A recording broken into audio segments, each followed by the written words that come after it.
ಅತ್ತೆಗೆ ಆಡ್ಬೇಡ ನೀನು. ಅತ್ತೆಗಿರೋ ಪರಿಸ್ಥಿತಿಲಿ ಹೇಗೆ ಬರೋಕ್ಕಾಗತ್ತೆ? ಅಲ್ಲ, ಹೇಗೆ ಕರ್ಕೊಂಡು ಹೋಗ್ತೀಯ ನೀನು?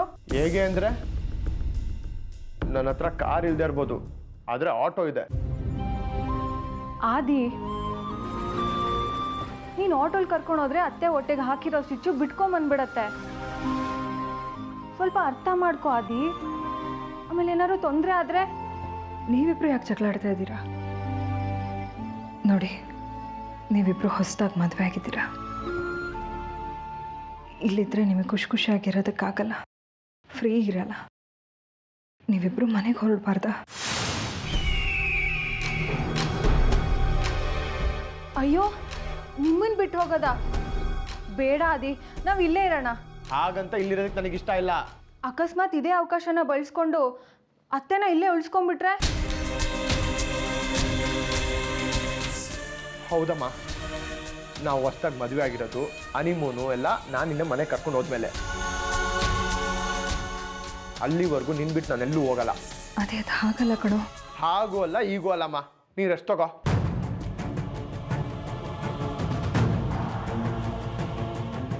ಅತ್ತೆ, ನಿಮಗೆ ಈ ಮನೆ ಬೇರೆದಲ್ಲ. ನೀವು ಮುಜುಗರ ಪಟ್ಕೋಬೇಡಿ. ಮುಜುಗರ ಯಾಕೆ ಪಟ್ಕೋತಾರೆ? ಅವಕಾಶಕ್ಕಾಗಿ ಕಾಯ್ತಿದ್ರೋ ಏನೋ ಮತ್ತೆ ಈ ಮನೆಗೆ ಬಂದು ಸೇರ್ಕೊಳ್ಳೋಕ್ಕೆ. ಏನ್ರಿ ಹಾಗಂದ್ರೆ? ನಾನು ನಿನ್ನ ಹತ್ರ ಮಾತಾಡ್ತಿಲ್ಲ, ನಿಮ್ಮ ಅತ್ತೆ ಹತ್ರ ಮಾತಾಡ್ತಿರೋದು. ನಮ್ಮ ಅತ್ತೆ ನಮ್ಮವರು. ಅವಕಾಶಕ್ಕೋಸ್ಕರ ಕಾಯೋ ಅಗತ್ಯ ಇಲ್ಲ. ನಮಗೂ ಹಕ್ಕಿದೆ. ನಾನು ನಮ್ಮತ್ತೆ ಈ ಮನೆ ಸೊಸೆಂದಿರು. ಡಿವೋರ್ಸ್ಗೆ ಅಪ್ಲೈ ಆಗಿದೆ, ನೆನಪಿದೆ ತಾನೆ? ಡಿವೋರ್ಸ್ ಇನ್ನೂ ಆಗಿಲ್ಲ, ಅದು ನೀವು ನೆನ್ಪಿಟ್ಕೊರಿ. ಮಾತಾಡ್ಬೇಡ ನೀನು. ಮಾತಾಡ್ಬೇಡ ಅಂತ ಹೇಳಕ್ ನೀವ್ಯಾರು? ನಿಮ್ಗೆ ಇಲ್ಲಿರೋದಕ್ಕೆ ಪರ್ಮಿಷನ್ ಕೊಟ್ಟಿರೋದೇ ಭಿಕ್ಷೆ ಅಂತ. ಮನೆಯಿಂದ ಆಚೆ ಹೋದ್ರೆ ಬೀದಿಗೆ ಬೀಳ್ತೀಯಾ. ನಿರೋಷ, ಈಗ ಮಾತಾಡಾಗತ್ತಿಲ್ಲ. ಅವಳು ಯಾಕೆ ಬಂದಿದ್ದಾಳೆ ಕೇಳ. ಬೆಡ್ಶೀಟ್ ಚೇಂಜ್ ಮಾಡಬೇಕಾಗಿತ್ತು. ಈ ಮನೆ ಇನ್ಚಾರ್ಜು ನಂದು. ಜವಾನಿ ಅಂತ ಹೇಳು, ಇನ್ಚಾರ್ಜ್ ಅಂತ ಇನ್ಚಾರ್ಜ್. ನೋಡು, ಈ ರೂಮ್ ನಮ್ಮ ಅತ್ತೆದು. ಇನ್ಮೇಲೆ ನೀನು ಈ ಕಡೆ ಸುಳಿಬಾರ್ದು, ಗೊತ್ತಾಯ್ತಾ? ಹಾಗಂದ್ರೆ ಇನ್ನು ಮುಂದೆ ನೀನು ನಮ್ಮ ಅತ್ತೆಗೆ ಯಾವ ಸೇವೆ ಮಾಡೋ ಅಗತ್ಯ ಇಲ್ಲ. ಅವ್ರನ್ನ ನೋಡ್ಕೊಳ್ಳೋದಕ್ಕೆ ನಾನಿದ್ದೀನಿ, ಆದಿ ಇದ್ದಾನೆ. Get out.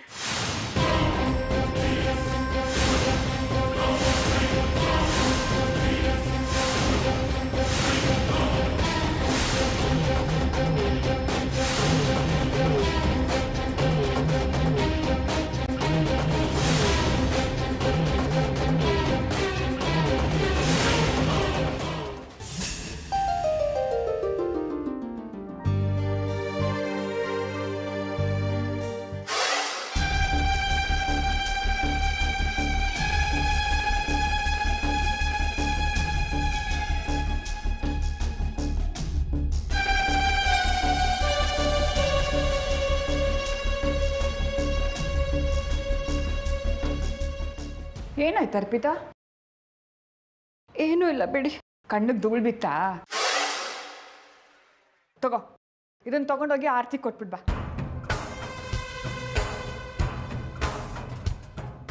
ಅಮ್ಮ ಪ್ಲೀಸ್, ನೀವೇನು ಬೇಕಾದರೂ ಹೇಳಿ, ಪ್ರಾಣ ಬೇಕಾದರೂ ಕೊಡ್ತೀನಿ. ಆದರೆ ಆರತಿ ಸೇವೆ ಮಾಡು ಅಂತ ಮಾತ್ರ ಹೇಳಬೇಡಿ.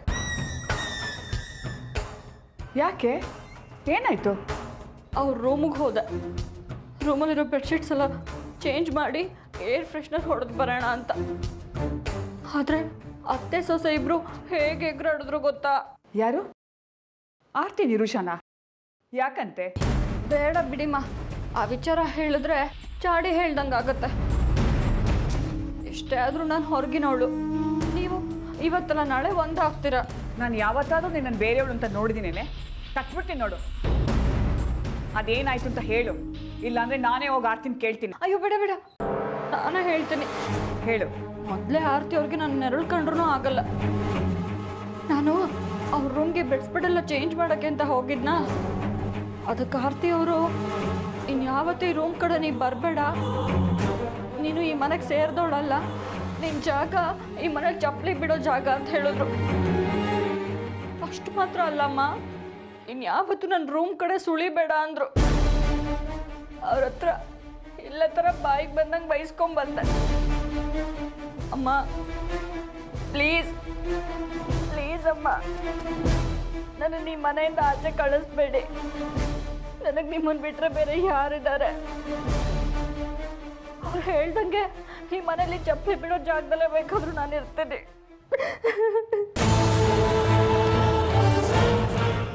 ಆರ್ಯನ್ನ ನನ್ನ ಮಗನ ಥರ ತುಂಬ ಪ್ರೀತಿಯಿಂದ ಸಾಕಿದೆ.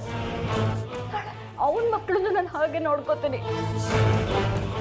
ಹೇಗೋ ಈ ಮನೇಲಿ ನಿಮ್ಮ ಸೇವೆ ಮಾಡ್ತಾ ಕಾಲ ತಳ್ತೀನಿ.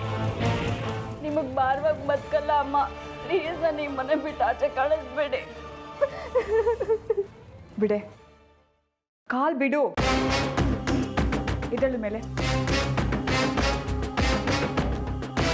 ಆರ್ತಿ ಹಾಗೆಲ್ಲ ಮಾತಾಡೋಳಲ್ವಲ್ಲ. ನೋಡಿದ್ರ ಈಗ ನನ್ನ ಮೇಲೆ ಅನುಮಾನ ಪಡ್ತಿದ್ದೀರಾ. ನಾಳೆ ನನ್ನ ಈ ಮನೆಯಿಂದನೂ ಹೊರಗೆ ಕಳಿಸ್ತೀರಾ. ನೀನು ಇಷ್ಟೆಲ್ಲ ನನ್ನ ಅರ್ಥ ಮಾಡ್ಕೊಂಡಿದ್ದು? ಯಾವ ಸಂಬಂಧ ಇಲ್ಲದೆ ಇದ್ರು ಈ ಮನೆ ಮೊಮ್ಮಕ್ಕಳನ್ನ ನೀನೇ ಕಾಪಾಡಿದ್ದು ಬೆಳೆಸಿದ್ದು. ಈ ಜನ್ಮದಲ್ಲಿ ಮರೆಯಲ್ಲ ಕಣೆ ನಾನು. ನೀನನ್ನ ಯಾವತ್ತೂ ಈ ಮನೆಯಿಂದ ಹೊರಗಡೆ ಹೋಗಕ್ಕೆ ಬಿಡಲ್ಲ ಕಣೆ. ನೀನು ಈ ಮನೆ ಮಗಳು. ನಿಮ್ಮನ್ನೇ ನಂಬಿದ್ದೀನಿ. ನಿಮಗೋಸ್ಕರ ಏನು ಬೇಕಾದರೂ ಸಹಿಸ್ಕೋತ ನಿಮ್ಮ ಆರ್ತಿ ಹೀಗೆ ಹೇಳಿದಾಳೆ ಅಂದರೆ ಅದರಿಂದ ಏನೋ ಇರುತ್ತೆ. ಹುಷಾರಿಲ್ಲದೆ ಇರೋಳು ಮನಸ್ಥಿತಿ ಒಂದೇ ಥರ ಇರಲ್ಲ ಕಣೆ. ತಪ್ಪು ತಿಳ್ಕೊಬೇಡ್ದೆ. 4 ದಿನ ಎಲ್ಲ ಸರಿ ಹೋಗುತ್ತೆ. ಅವಳ ಪರವಾಗಿ ನಾನು ಕ್ಷಮೆ ಕೇಳ್ತೀನಿ ಕಣೆ. ಅಮ್ಮ ಪ್ಲೀಸ್, ಕ್ಷಮೆಗೆ ಮೇಗೆಲ್ಲ ಲಾಯಕ್ಕಲ್ಲ ನಾನು. ನೀವು ಹಾಗೆಲ್ಲ ಕೇಳಿಬಿಡಿ. ನೋಡಿ, ಇನ್ಮೇಲೆ ಇದಕ್ಕಿಂತ ಹೆಚ್ಚಿಗೆ ಏನಾದರೂ ಆದ್ರೂ ನಾನು ತುಟಿಕ್ ಪಿಟಿಕ್ ಅನ್ನಲ್ಲ. ನಿಮ್ಮ ತನಕ ನಾನು ವಿಷಯನೇ ತರಲ್ಲ, ನೋಡ್ತೀರಿ. ಅದ್ರ ಬಗ್ಗೆ ನೀನು ಹೆಚ್ಚು ತಲೆ ಕೆಡಿಸ್ಕೊಬೇಡ್ವೆ. ಎಲ್ಲ ಸರಿ ಹೋಗುತ್ತೆ, ಸರಿನಾ?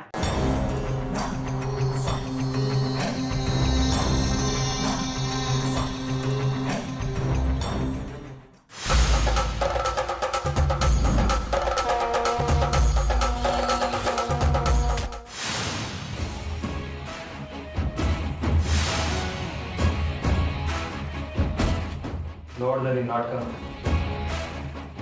ಏನು ಮಾಡಿದ್ರು ನಾನು ಇದನ್ನು ನಂಬಲ್ಲ.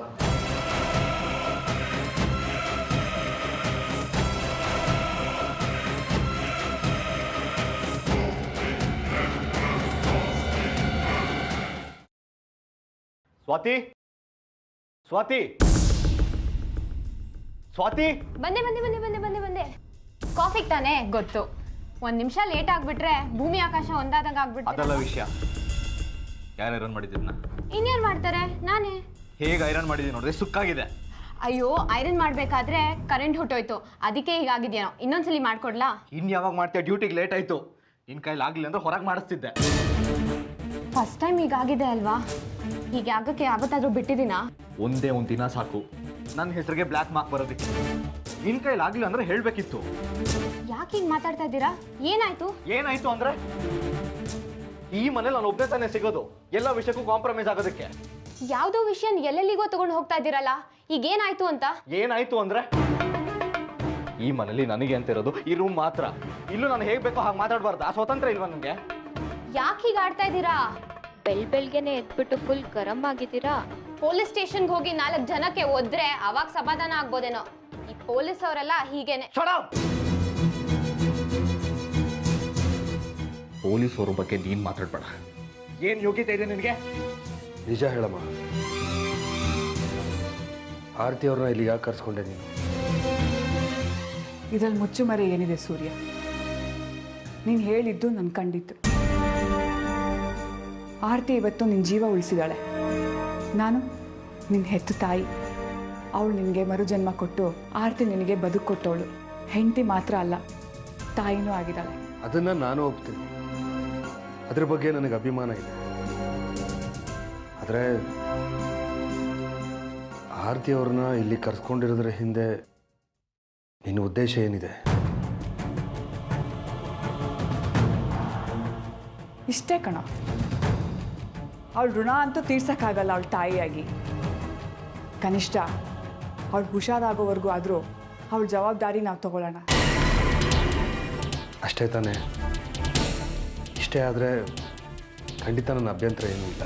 ನಿನ್ನ ಅಭ್ಯಂತರ ಇರೋದು ಕೋರ್ಟಲ್ಲಿ ಡಿವೋರ್ಸ್ಗೆ ಅಪ್ಲೈ ಮಾಡಿದ್ದೀವಿ, ಏನಾಗುತ್ತೋ ಆಗಲಿ ಅನ್ನೋ ಹಠ, ಅಹಂ. ಒಂದು ವೇಳೆ ಅದು ತಪ್ಪು, ಅಗತ್ಯ ಇಲ್ಲ ಅಂತ ಏನಾದರೂ ಗೊತ್ತಾದರೂ ನಿನ್ನ ಅಹಂ ಅದನ್ನು ಒಪ್ಕೊಳ್ಳೋಕೆ ಬಿಡಲ್ಲ ಅಲ್ವಾ? ಅದು ನನಗೆ ಗೊತ್ತಿಲ್ಲಮ್ಮ. ಆದರೆ ಈಗ ಹೇಗಿದೆಯೋ ಹಾಗೆ ಚೆನ್ನಾಗಿದೆ, ಮುಂದೆನೂ ಹಾಗೆ ಇರಲಿ ಅಂತ. ನಾವು ಅಂದ್ಕೊಂಡಾಗೆಲ್ಲ ಆಗುತ್ತಾ ಸೂರ್ಯ? ನೀನು ಆರ್ತಿ ಬೇರೆ ಆಗಲೇಬೇಕು ಅಂತ ತೀರ್ಮಾನ ಮಾಡಿದ ನೀನು. ಹೀಗೇನಾಯ್ತು? ಆದಿ ಮದುವೆ ದಿನ ಆರಿನ ಮದುವೆ ಬೇರೆ ಕಡೆ ಮಾಡಬೇಕು ಅಂತ ಎಷ್ಟೆಲ್ಲ ಅರೇಂಜ್ ಮಾಡಿದೆ, ಏನಾಯ್ತು? ಅವೆಲ್ಲ ಕೋಇನ್ಸಿಡೆನ್ಸ್ ಬಿಡಮ್ಮ. ಹೌದು, ಆದಿ ಮದುವೆ ಆರ್ಯನ್ ಮದುವೆ ಎರಡೂ ಒಂದೇ ಕಡೆ ಆಗಿದ್ದು. ನೀನು ಆರ್ತಿ ಇಬ್ರು ಒಂದೇ ಕಾರಲ್ಲಿ ಕೋರ್ಟ್ ಹೋಗಿದ್ದು. ನೀವು ಹೋಗಬೇಕಾದ್ರೆ ದಾರಿ ಮಧ್ಯೆ 4 ಜನ ಬಂದು ಹಲ್ಲೆ ಮಾಡಿದ್ದು. ಆರ್ತಿ ತನ್ನ ಪ್ರಾಣನೂ ಲೆಕ್ಕಿಸದೆ ನಿನ್ನನ್ನು ಕಾಪಾಡಿದ್ದು. ಈಗ ನಮ್ಮ ಮನೆಗೆ ಬಂದಿರೋದು ಇದೆಲ್ಲನೂ ಒಂದು ಕೋಇನ್ಸಿಡೆನ್ಸಾ? ಹಿಂದೆಲ್ಲ ನಾನು ಆರ್ತಿ ವಿರುದ್ಧ ಮಾತಾಡಿದ್ದೆ, ಈ ಮನೇಲಿ ಇರೋದು ಬೇಡ ಅಂದಿದ್ದೆ. ಆದರೆ ಈಗ ಗೊತ್ತಾಯ್ತು, ನಿನ್ನಿಂದ ಆರ್ತಿನ ದೂರ ಮಾಡಿದ್ರೆ ನಿನ್ನ ಬದುಕು ಅರ್ಥಹೀನ, ಅಪೂರ್ಣ ಅಂತ. ಇದನ್ನು ನೀನೇ ಅರ್ಥ ಮಾಡ್ಕೋಬೇಕು ಸೂರ್ಯ. ನಿನ್ನ ಅಹಂನ ಗೋಡೆ ಕಳ್ಚು, ಅದರಿಂದ ನಿನಗೆ ಒಳ್ಳೆಯದೇ ಆಗುತ್ತೆ. ದೊಡ್ಡ ಗೆಲುವು ಕಾಣ್ತೀಯ ಕಣೋ. ನಿನ್ನ ಹೆಂಡತಿ, ನಿನ್ನ ಕುಟುಂಬ ನಿಂದಾಗುತ್ತೆ. ಇದಕ್ಕಿಂತ ಮುಖ್ಯವಾದದ್ದು ದೊಡ್ಡದು ಬೇರೆ ಯಾವುದೂ ಇಲ್ಲ. ಯಾಕೆಂದರೆ ನಿನ್ನ ಮಗ ನಿನ್ನ ಮುಂದೆ ಸಂಸಾರಸ್ಥ ಆಗಿದ್ದಾನೆ. ನಾಳೆ ದಿನ ಏನಾದರೂ ಅವನ ಸಂಸಾರದಲ್ಲಿ ಏರುಪೇರಾದರೆ ನೀನು ಅವನಿಗೆ ಬುದ್ಧಿ ಹೇಳಬೇಕು.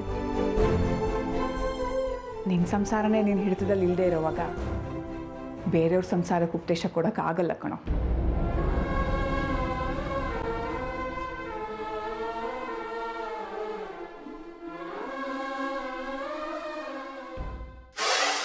ಎಕ್ಸ್ಕ್ಯೂಸ್ ಮೀ, ಬರ್ಬೋದಾ?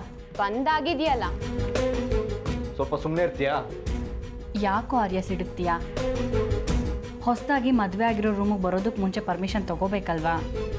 ಅಂಥದ್ದೇನೋ ನಡೀತಿರ್ಲಿಲ್ಲ ಇಲ್ಲಿ, ನಿಮಗೆ ಗೊತ್ತಲ್ವಾ?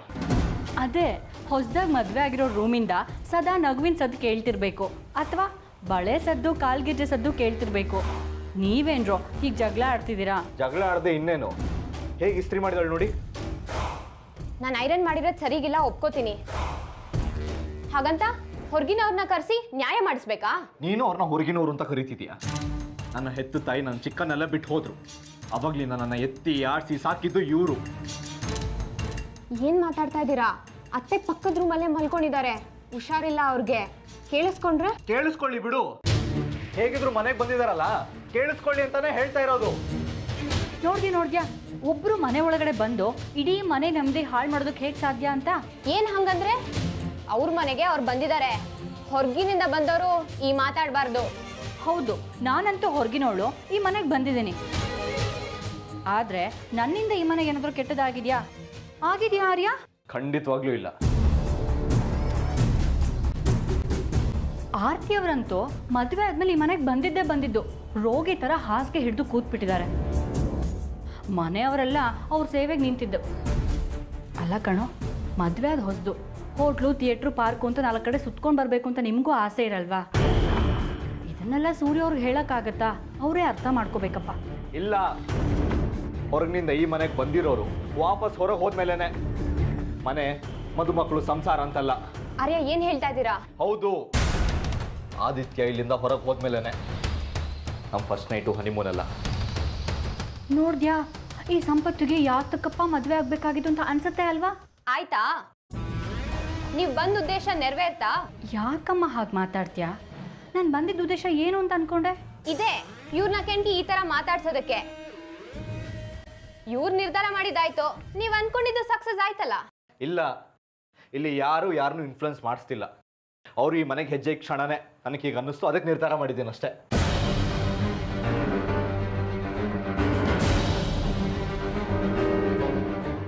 ಪಾಪ, ಮದುವೆ ಆದಮೇಲೆ ನಾನು ಹಾಗಿರ್ತೀನಿ ಹೀಗಿರ್ತೀನಿ ಅಂತ ಹುಡುಗಿ ಏನೇನು ಆಸೆ ಇಟ್ಕೊಂಡಿತ್ತೋ ಏನು. ಆದರೆ ನಾನು ಈ ಮನೇಲಿ ಇರೋವರೆಗೂ ಅದ್ಯಾವುದೂ ನಡೆಯಲ್ಲ. ನೀವಿರೋವರೆಗೂ ಅದು ಕಷ್ಟ ಅಂತ ನನಗೂ ಗೊತ್ತು. ಅದಕ್ಕೆ ನಿಮ್ಮನ್ನ ಇಲ್ಲಿಂದ ಕಳ್ಸೋಕ್ಕೆ ಏನು ಮಾಡಬೇಕೋ ಅದನ್ನು ನಾನು ಮಾಡ್ತೀನಿ.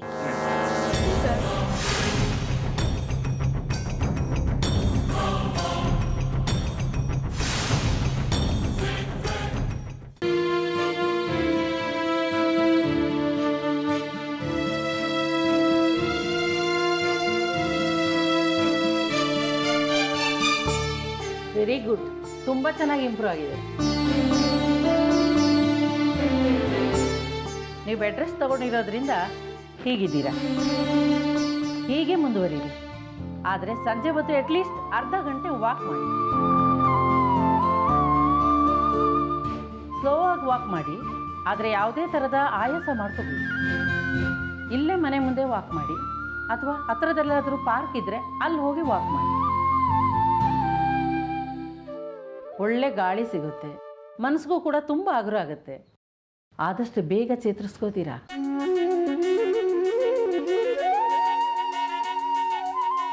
ಗುಡ್ ರಂಜಿತ್, ತುಂಬ ಚೆನ್ನಾಗಿ ಕೇರ್ ತಗೊಂಡಿದ್ದೀರಾ. ಅಯ್ಯೋ ಡಾಕ್ಟರ್, ನಾನಲ್ಲ, ಅತ್ತೆ ಬಗ್ಗೆ ಪೂರ್ತಿ ಕೇರ್ ತಗೋತಾ ಇರೋದು ನಮ್ಮ ಮಾವನೇ. ಇನ್ಫ್ಯಾಕ್ಟ್ ಹೊತ್ತೊತ್ತಿಗೆ ಮಾತ್ರೆ, ಊಟ ಅಷ್ಟೇ ಯಾಕೆ, ಇಡೀ ರಾತ್ರಿ ಎಚ್ಚರವಾಗಿದ್ದು ಅತ್ತೆ ನೋಡ್ಕೋತಿದ್ದಾರೆ ಅವರು. ಸೂರ್ಯ ಅವರೇ ಹಾಗೆ. ಅವ್ರ ಸ್ವಭಾವ ನನಗೆ ತುಂಬ ಚೆನ್ನಾಗಿ ಗೊತ್ತು. ಅವರು ಇಂಥ ವಿಷಯಗಳಲ್ಲಿ ತುಂಬ ಚೆನ್ನಾಗಿ ಕೇರ್ ತಗೋತಾರೆ. ಹೌದು ಡಾಕ್ಟರ್, ನಮ್ಮ ಅತ್ತೆ ಕಂಡ್ರೆ ತುಂಬ ಇಷ್ಟ ಅವ್ರಿಗೆ. ಓಕೆ, ಇದೇ ಮೆಡಿಸಿನ್ ಮುಂದುವರಿಸಿ. ನಾನು ನೆಕ್ಸ್ಟ್ ವೀಕ್ ಬರ್ತೀನಿ. ನೀವು ವಾಕ್ ಮಾಡೋದ್ರಿಂದ ನಿಮ್ಗೆ ತುಂಬ ಅನುಕೂಲ ಆಗುತ್ತೆ. ನೀವು ಒಬ್ಬರೇ ಹೋಗೋಕ್ಕೆ ಕಷ್ಟ ಆದರೆ ನಾನೊಬ್ಬ ನರ್ಸ್ನ ಅಪಾಯಿಂಟ್ ಮಾಡ್ತೀನಿ. ನಿಮ್ಗೆ ವಾಕ್ ಮಾಡೋಕ್ಕೆ ಹೆಲ್ಪ್ ಆಗುತ್ತೆ, ನಿಮ್ಮ ಜೊತೆಗೇ ಇರ್ತಾರೆ. ಓಕೆನಾ? ನಾನು ನೆಕ್ಸ್ಟ್ ವೀಕ್ ಬರ್ತೀನಿ ಸೂರ್ಯ ಅವರೇ. ಸರಿ.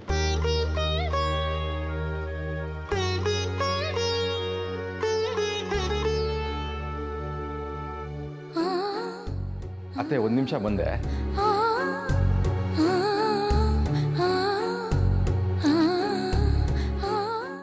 ಹೇಳಿ ಮಿಸ್ಟರ್ ರಂಜಿತ್, ಅವ್ರು ಸಮಾಧಾನಕ್ಕೆ ಹುಷಾರಾಗಿದ್ದಾರೆ ಅಂತ ಹೇಳಲಿಲ್ಲ. ಅವ್ರು ನಿಜವಾಗೂ ಹುಷಾರಾಗಿದ್ದಾರೆ.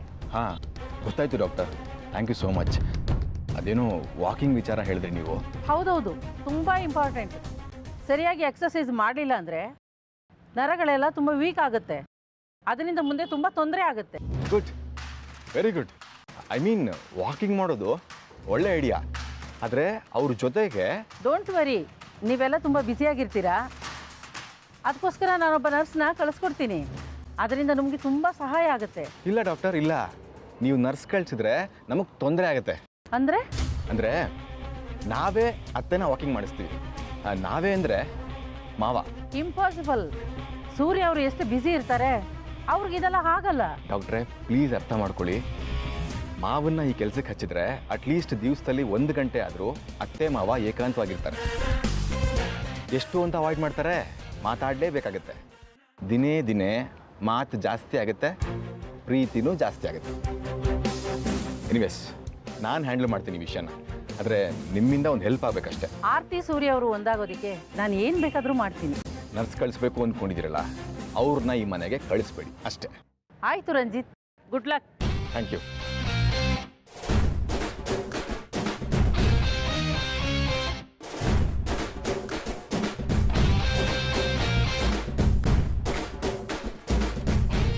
ಅದೇ ಮಾವ, ಅತ್ತೆನ ವಾಕಿಂಗ್ ಕರ್ಕೊಂಡು ಹೋಗೋದ್ರ ಬಗ್ಗೆ ಡಾಕ್ಟ್ರು ಹೇಳಿದ್ರಲ್ಲ. ಆ್ಯಕ್ಚುಲಿ ಈಗ ಅಲ್ಲೇನು ಹೇಳಿದ್ರು ಅಂತಂದರೆ, ಅವ್ರು ನರ್ಸ್ನ ಕಳಿಸ್ತೀನಿ ಅಂತ ಹೇಳಿದ್ರಲ್ಲ, ಹಾಸ್ಪಿಟಲ್ಲಿ ಪೇಷಂಟ್ಸ್ ಜಾಸ್ತಿ ಇರ್ತಾರಂತೆ, ಅದಕ್ಕೆ ನರ್ಸ್ನ ಕಳ್ಸೋಕ್ಕಾಗಲ್ವಂತೆ. ಆದರೆ ಅತ್ತೆ ವಾಕಿಂಗ್ ಹೋಗಲೇಬೇಕಂತೆ ಮಾವ.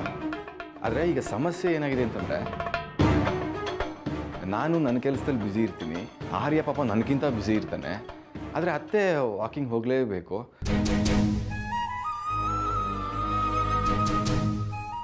ಮನೇಲಿ ಅತ್ತೆನ ವಾಕಿಂಗ್ ಕರ್ಕೊಂಡು ಹೋಗೋದಕ್ಕೆ ಬೇರೆ ಯಾರೂ ಇಲ್ಲ.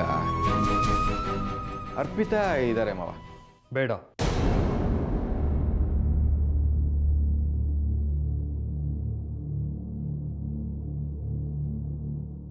ಮತ್ತೇನು ಮಾಡೋದು ಮಾವ? ಯಾರಾದರೂ ಅತ್ತೆನ ವಾಕಿಂಗ್ ಕರ್ಕೊಂಡು ಹೋಗಲೇಬೇಕಲ್ವಾ? ಡಾಕ್ಟ್ರ್ ಹೇಳಿದಾರಲ್ವಾ? ನಾನೇ ಕರ್ಕೊಂಡು ಹೋಗ್ತೀನಿ. ಕನಸಿನ ಬಾಗಿಲು ತೆರೆದಿಡು ಜೀವವೇ, ಸಹಚರಿ ಇಲ್ಲದ ದಿನಚರಿ ಭಾರವೇ ಕಣ್ಣಲ್ಲಿಯ ಕೋಲ್ಮಿಂಚಿಗೆ ಆಕಾಶದ ಜೊತೆ